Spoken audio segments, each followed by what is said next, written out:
Nuevamente, bienvenidos a nuestro estudio bíblico denominado Época de los grupos de oración y vida. Queremos también agradecer a las personas que nos sintonizan, así de que un saludo especial a toda la membresía de la Iglesia Bautista Shalom y a todos aquellos nuestros seguidores que aunque no sean de nuestra iglesia, les gusta o se edifican con este estudio.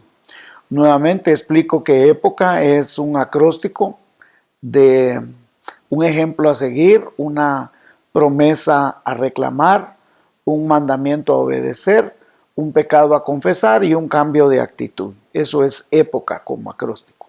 Y estamos en Marcos capítulo 14. Muy bien, vamos a iniciar pedimos siempre la dirección de nuestro buen Dios, nuestro amado Padre Celestial, y también suplicamos la guianza del Espíritu Santo.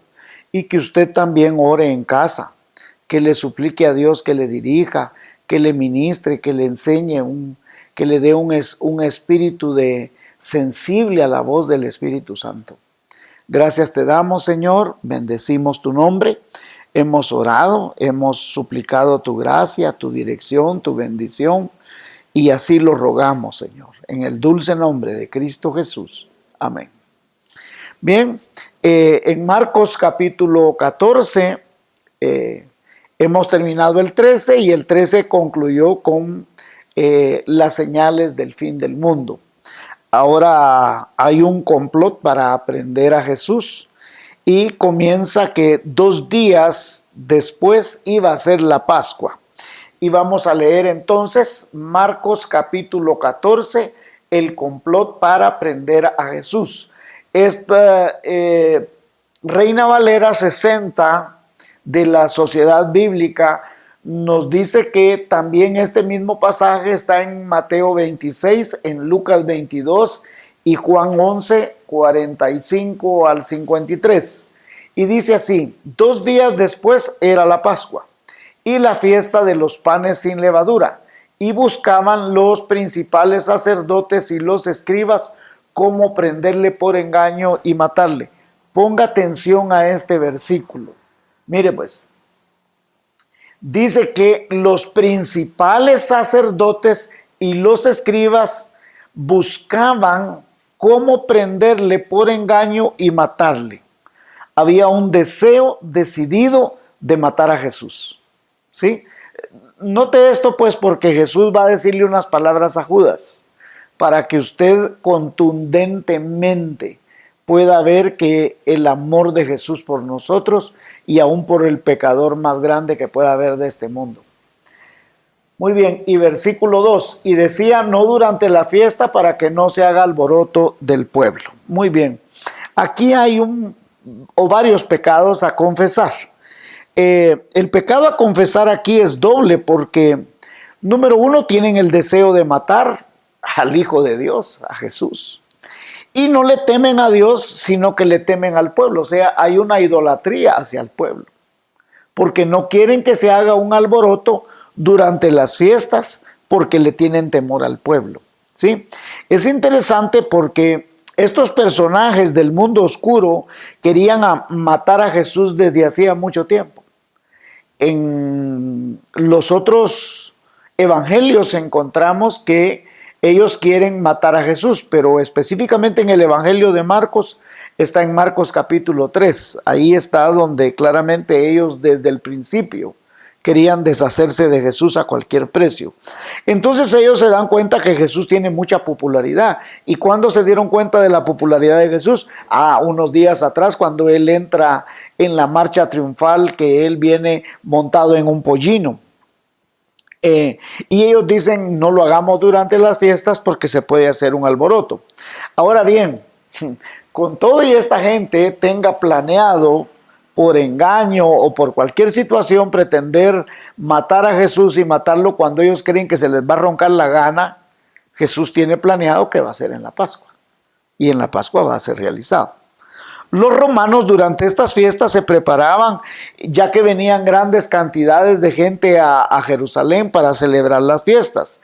Y lo que menos quería Roma era que hubiesen revueltas. Recuerde que los romanos son los que instituyeron la paz romana, que es la Pax Romana.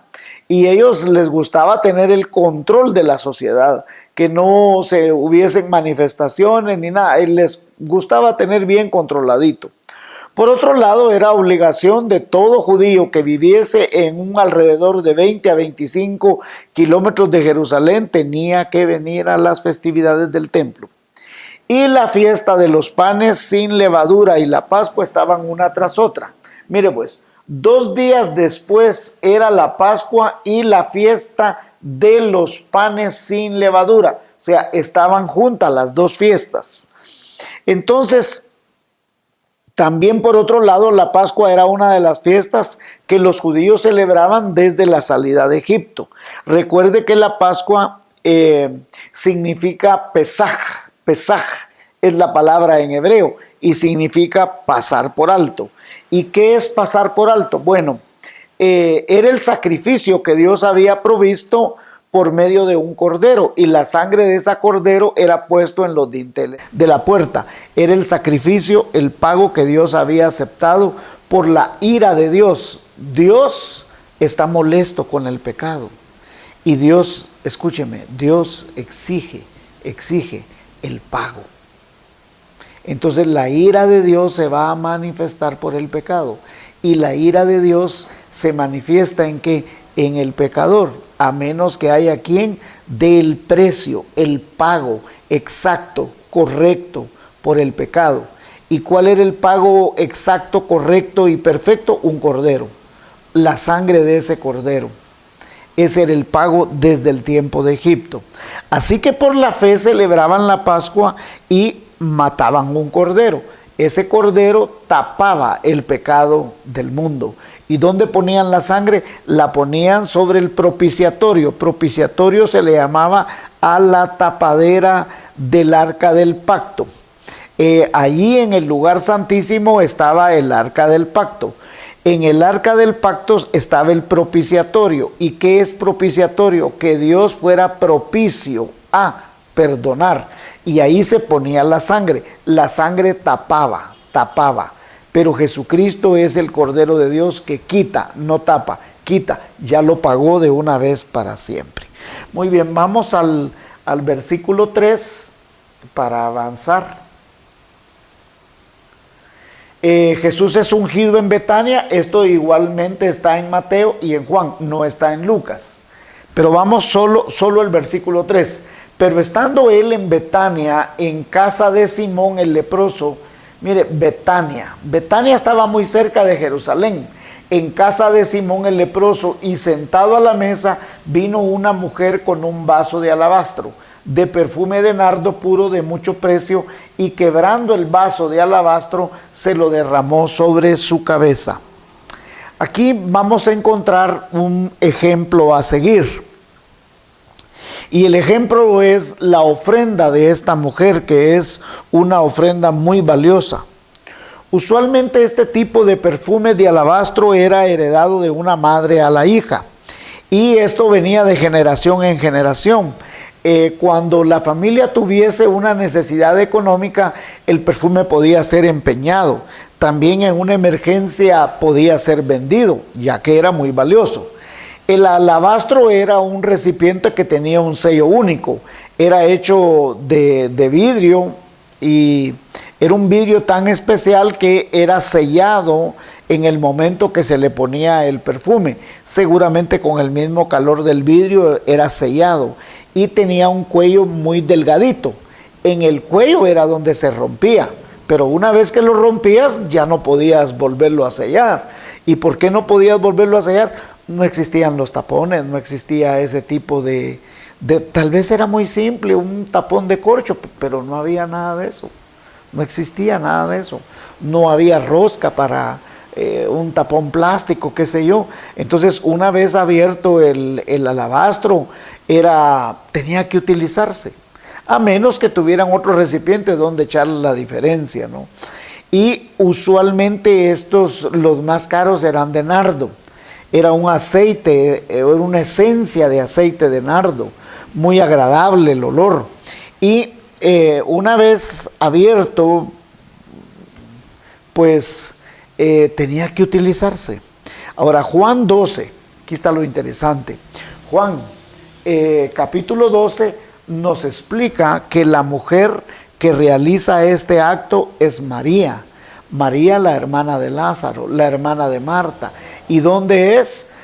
Dice que eso fue en la casa de Simón el leproso.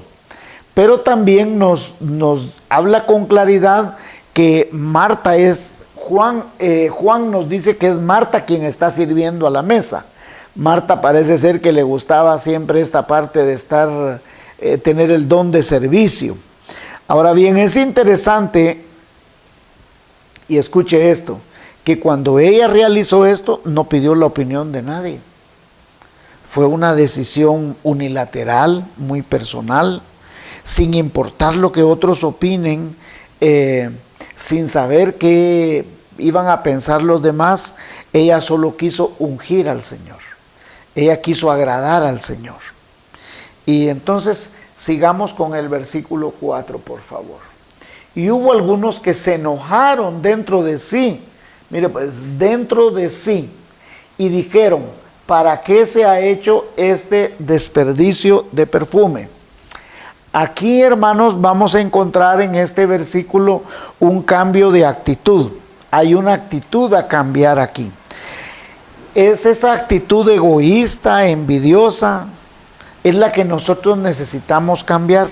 Sobre todo cuando vemos que alguien abre su corazón para regalarle algo muy valioso a otra persona y uno dice, ay, ¿para qué le dieron eso tan valioso a esa persona?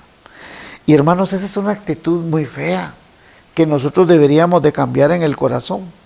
Y en este caso fue Jesús quien está recibiendo la ofrenda de María.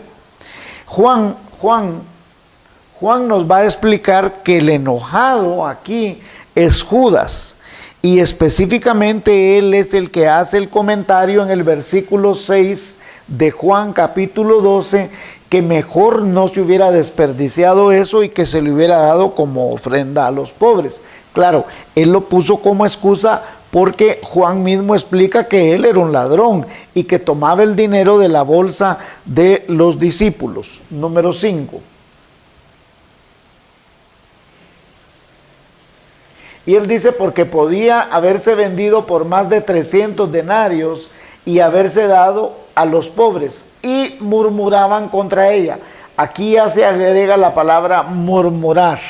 Esta es otra. Allá es la actitud de enojo de Judas y aquí es la actitud de todos que están enojados. Aquí todos están enojados con todos los discípulos, ¿verdad? Y entonces aquí sí ya es un pecado a confesar. Allá es un cambio de actitud. Pero ¿por qué es un cambio de actitud allá? Porque una cosa es que yo tenga envidia, me sienta incómodo por lo que le dan a otra persona. Pero aquí ya, porque aquí ya murmuran, aquí ya se convierte en un pecado, ¿sí?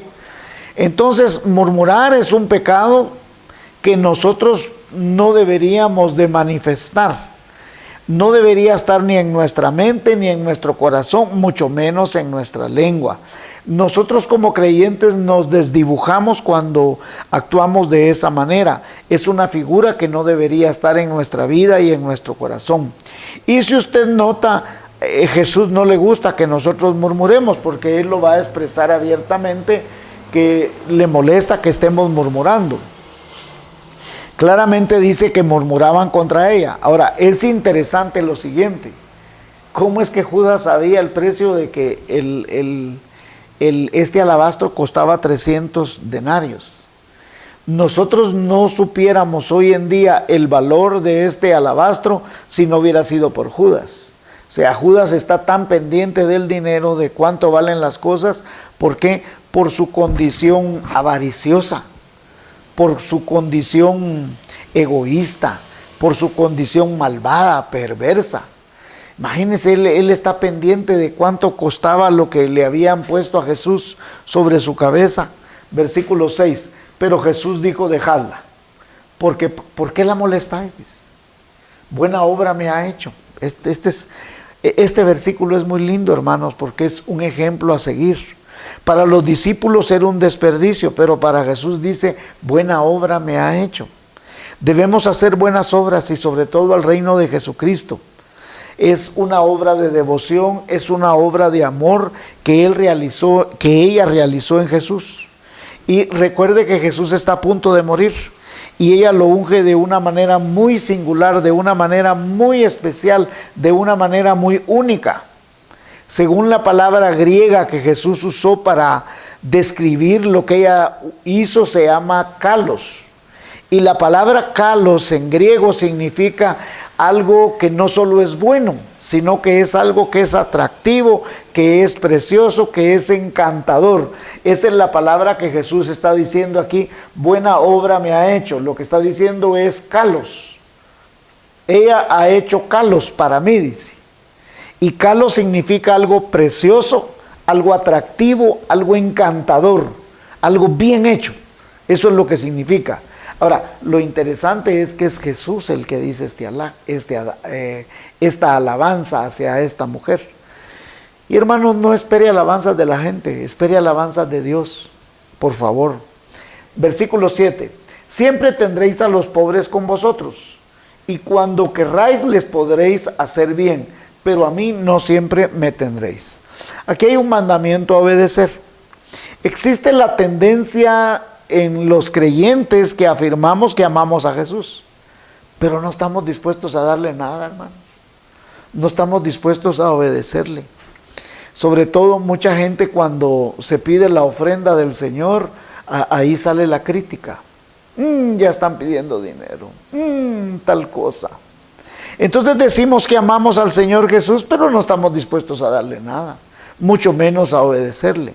Y Él está afirmando que no siempre lo vamos a tener. No siempre vamos a tener las mismas oportunidades de darle algo a Jesús o que Él nos pida que hagamos algo para Él. Ahora mismo hay una oportunidad increíblemente grande en poder bendecir a la gente pobre con víveres. Y nuestra iglesia ha tratado de hacerlo. Hermanos, en estas semanas estamos completando 480 familias a las que se les ha brindado una bolsa de víveres y ahorita estamos comenzando un nuevo ciclo para comenzar a repartir nuevamente víveres a más familias. Ahora, cuando usted tenga la oportunidad de hacer el bien y a alguien que realmente lo necesita, hágalo. No solo es un mandamiento de Jesús, es algo que debería estar en nuestro corazón. Nuestro corazón debería ser movido a misericordia. Ahora, yo considero que usted debe orar con quien lo debe hacer. No lo haga con cualquier persona, porque hay muchas personas ahora mismo que ponen bandera y no necesitan. Para los que están escuchando y no sé en qué momento lo van a escuchar en esta crisis, hay gente que está poniendo una bandera blanca enfrente de su casa o salen a la calle con una bandera. Pero no toda la gente tiene necesidad realmente. Y puedo darle testimonio que la señora que trabaja en mi casa, una señora que admiro y respeto, en su pobreza, el día jueves de la semana pasada, vio una señora que estaba con una bandera ahí en el puente de la entrada de Lomas del Norte, y dijo, cuando regrese yo le voy a pasar comprando, y le pasó comprando pan, le pasó comprando aceite, le hizo una bolsa de víveres con su propio dinero. Y la novedad es que cuando llegó, lo que primero estaba a la vista era el pan, y ¿sabe qué le dijo la señora?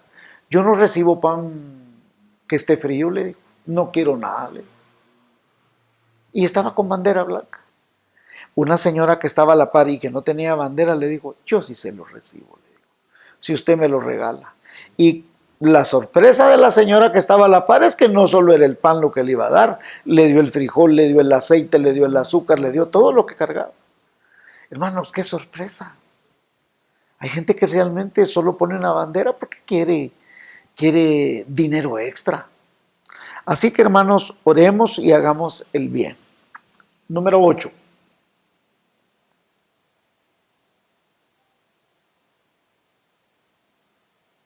Vea lo que dice, esta ha hecho lo que podía porque se ha anticipado a ungir mi cuerpo para la sepultura. Mire qué interesante lo que Jesús nos dice aquí.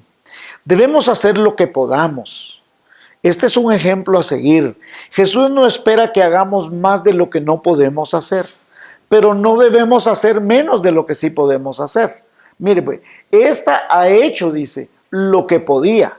¿Qué quiere decir? Que Jesús espera que nosotros hagamos lo que sí podemos hacer. Tampoco debemos caer en lo que usualmente pasaba antes en las iglesias, y eso pasó muchas veces a la iglesia donde yo me convertí, donde yo asistía, que la gente la invitaban a participar en algo dentro del culto y entonces le decían, mire hermano, le damos el privilegio tal cosa. Yo no vengo preparada, pero como es para el Señor, ahí se va. Y eso no es una manera correcta. Uno debería estar preparado siempre para servir al Señor. Debemos hacer el mejor de los esfuerzos para darle al Señor lo mejor que nosotros tengamos. El Señor nunca va a pedir nada de lo que usted no pueda dar. Muy bien. Y escuche esto, hermanos. Por favor, póngame atención. Si Dios le dice a usted que haga algo, permítame decirle con toda propiedad que el Señor lo que le pida a usted lo va a respaldar con el cielo y la tierra. Nada que Dios no le pida, no lo respalda, hermano. Él lo respalda absolutamente todo. Versículo 9. De cierto os digo que donde quiera que se predique este evangelio en todo el mundo, también se contará lo que ésta ha hecho para memoria de ella. Qué interesante, hermano. Esta es una promesa a reclamar. Jesús nos da a entender que cualquier persona que haga algo por o para Jesús no se quedará sin recompensa. Dios recompensará a toda persona que le sirva con amor, con devoción, con pasión. La misma Biblia afirma que no nos cansemos de hacer el bien, que a su tiempo cosecharemos.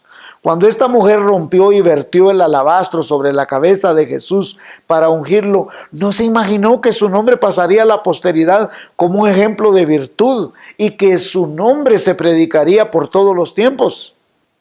Y hermanos y hermanas, permítame decirle con toda propiedad que hay gente que hace cosas en la iglesia porque desea su momento de fama. Pero esta mujer no hizo nada porque quisiera tener fama. Pero lo que hizo, lo hizo con amor, con devoción, con pasión, y se ganó un lugar preponderante, predominante en la historia que Jesús mismo nos está contando acá en este evangelio. Muy bien, sigamos al versículo 10, hermanos. Judas ofrece entregar a Jesús y está en Mateo 26 y en Lucas 22. Muy bien, entonces Judas Iscariote, uno de los 12, fue a los principales sacerdotes para entregarlo. Muchos teólogos se preguntan por qué en este preciso momento Judas hace esto. Quizás se molestó, se enojó, se envileció por la ofrenda que esta mujer había hecho. No, hombre, si ese dinero me hubiera quedado a mí. Está molesto Judas. Y entonces aquí hay un pecado a confesar, hermanos. Primero, entregar a alguien inocente para que lo asesinen es como que si uno mismo lo asesinara, hermanos. Los motivos por los cuales Judas hace esto es por codicia. Así que realmente es quien desperdició su vida fue él. Porque él afirma, ¿por qué se desperdició este perfume? Dice. Y este hombre es quien desperdicia su vida porque estuvo 3 años al lado de Jesús, no valoró quién era Jesús, no aprendió a amar ni a adorar a Jesús ni a verlo como él quien era. Mateo 26:15 afirma que Judas lo hizo por dinero, porque él dice así, mire, él va con las autoridades y les dice, ¿qué me queréis dar y yo os lo entregaré? ¿Qué nos da a entender este versículo en Mateo 26:15? Que lo que quería era dinero. Acá queda claro que el motivo ulterior en su corazón era codicia y ambición. Versículo 11. Vamos rápidamente, hermanos. Ellos al oírlo se alegraron y prometieron darle dinero. y Judas buscaba oportunidad para entregarle. Aquí nuevamente hay un pecado a confesar, es alegrarse dice que ellos se alegraron. Hermanos, uno no debe alegrarse por el mal de otra persona, ni aún de la persona más mala. El corazón del creyente se desdibuja cuando usted se alegra por la destrucción de otra persona, por el dolor de otra persona. Ahora, también prometer dar dinero para destruir o asesinar a otra persona es también pecado, hermanos. Eso es un pecado terrible. Buscar la oportunidad, buscaban oportunidad para entregar, eso es otro pecado. Buscar la oportunidad para hacerle daño a otra persona también es pecado. Así que aquí hay varios pecados en un solo versículo. Y los líderes religiosos desde el inicio habían querido destruir a Jesús. Marcos capítulo 3 versículo 6 nos lo pone muy claramente que ellos desde el principio estaban dispuestos a asesinarlo. Y ahora este hombre está dispuesto a entregarle. Versículo 12. Vamos a la institución de la cena del Señor, hermanos. Esto es muy interesante.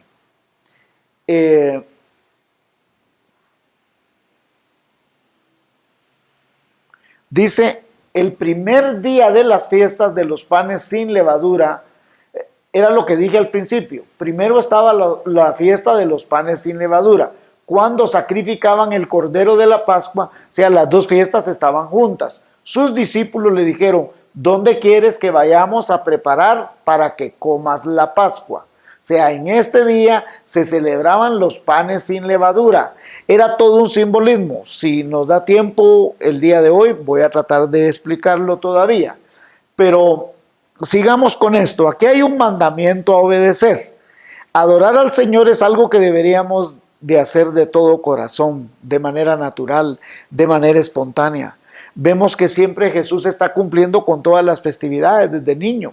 Desde niño lo llevaron al templo, lo llevaron a circuncidar, cuando tiene 12 años lo llevan para que lo declaren hijo de la ley. Desde la primera Pascua que Jesús está con ellos, celebran la primera Pascua. Y entonces vemos a Jesús siempre celebrando las festividades judías establecidas en el Pentateuco. Y los discípulos, por supuesto, habían aprendido de Jesús a hacerlo de manera muy especial, de manera muy honorable, de manera muy apasionada. Y es aleccionador que ellos son los que le preguntan muy respetuosamente a su autoridad para cumplir los deseos de Jesús. ¿Dónde quieres que vayamos a preparar para que comas la Pascua? Es aleccionador, hermanos. Muy bien, vamos a los versículos 13 y 14. Vamos a ir rapidito porque el tiempo no perdona, hermanos.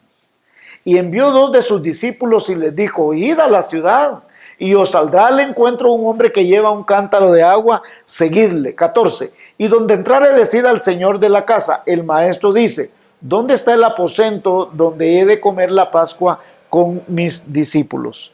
Aquí el ejemplo a seguir, hermanos, es la planificación de nuestros actos de adoración, y anticiparse a ellos es un ejemplo para nosotros. No hacer las cosas de última hora. Por ejemplo, este es algo que golpea el corazón de predicadores, de maestros de escuela dominical, de maestros de enseñanza, de también ministros de adoración.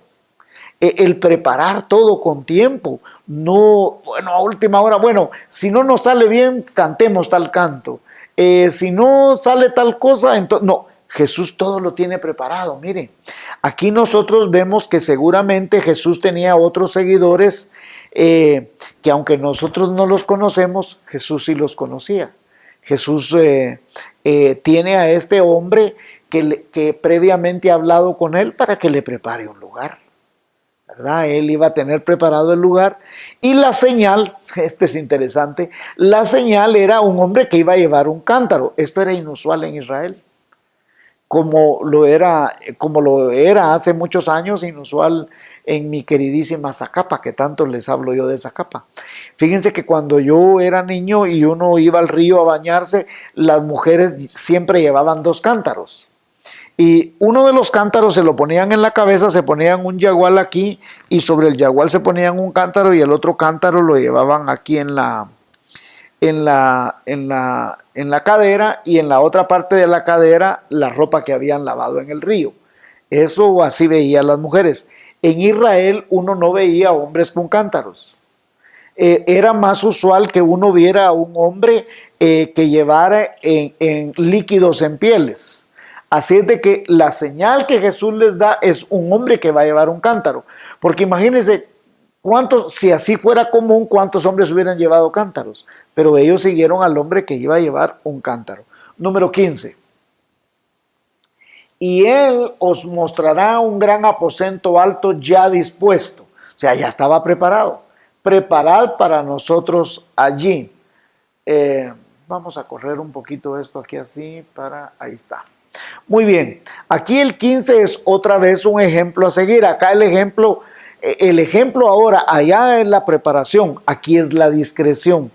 Jesús debió haber tenido muchos discípulos desconocidos para muchos, pero no para Jesús. Eran seguidores que Jesús tenía, y esta discreción tendría un propósito muy claro: que Judas no supiera nada para que no realizara ningún acto de traición antes de la Pascua. Por eso vemos aquí la discreción de Jesús. Muchas veces nosotros necesitamos aprender a ser discretos. Fueron sus discípulos y entraron en la ciudad y hallaron como les había dicho y prepararon la Pascua. Este es el versículo 16. Este es un ejemplo a seguir, que es la disposición de obedecer y de preparar con solemnidad la Pascua, hermanos. Yo diría que nuestra iglesia tiene eso especial. Hay una hermana, desde el día que ella se convirtió, ha preparado el pan del Señor, hermanos. Un pan sin levadura. Ella se ofreció desde el mismo día que se convirtió: yo quiero hacer algo para el Señor, dijo. Y es interesante que doña María es una mujer que aprendió a leer y a escribir en nuestra iglesia. Hoy doña María tiene casi 80 años de edad y todavía sigue haciendo el pan en nuestra iglesia. Y ahora no nos hemos congregado, pero es ella quien prepara el pan todos los meses por los últimos 28, 29 años, hermanos. Y bueno, todos saben que mi esposa es quien prepara todo el vino, todas las copitas, y con qué detalle, con qué primor hacen esas cosas, hermanos. Y creo que así debería ser en todas nuestras iglesias. Preparar las cosas para el Señor con mucho primor. Y creo que vamos a llegar hasta el versículo 17 y aquí nos vamos a quedar, ¿verdad? Para en la siguiente lección continuar con la Santa Cena, pero veamos el 17 y ahí vamos a terminar con el 17. Y cuando llegó la noche, vino él con los 12. Y escúcheme esto, por favor, hermanos, porque con esto vamos a terminar. La primera Pascua que celebraron antes de salir de Egipto, en Éxodo capítulo 12, versículo 11, es una Pascua que tomaron de pie. Esta vez lo iban a hacer como acostados o un poco reclinados. ¿Y por qué lo iban a hacer acostados o reclinados? Por eso les dice preparen. Tenían que preparar unas sillas que la gente se acostaba de un lado y una mano quedaba libre para mojar el pan en aceite de oliva y tener la mano libre para comer. Y dicen algunas personas que han estudiado que la mano que se usaba es la derecha, que siempre con la mano izquierda estaban recostados y que era con la mano derecha, la diestra, con la que se comía. Y es interesante que ellos en esta oportunidad ya es cómodamente. ¿Y por qué toman la cena cómodamente? Porque el Cordero Pascual de la primera Pascua dio la paz para el pueblo de Israel. Que esas deberían de comerse en paz. En aquellos era un momento de aflicción, un momento de salida, y así debe ser en nosotros. Nosotros salimos del mundo para ir a la paz de Jesucristo. Gracias, hermanos, y hasta aquí nos vamos a quedar en nuestro estudio del día de hoy. Agradecemos a todas las personas que nos siguen en este estudio, que Dios les bendiga y pueda ser de bendición a los grupos de oración y vida.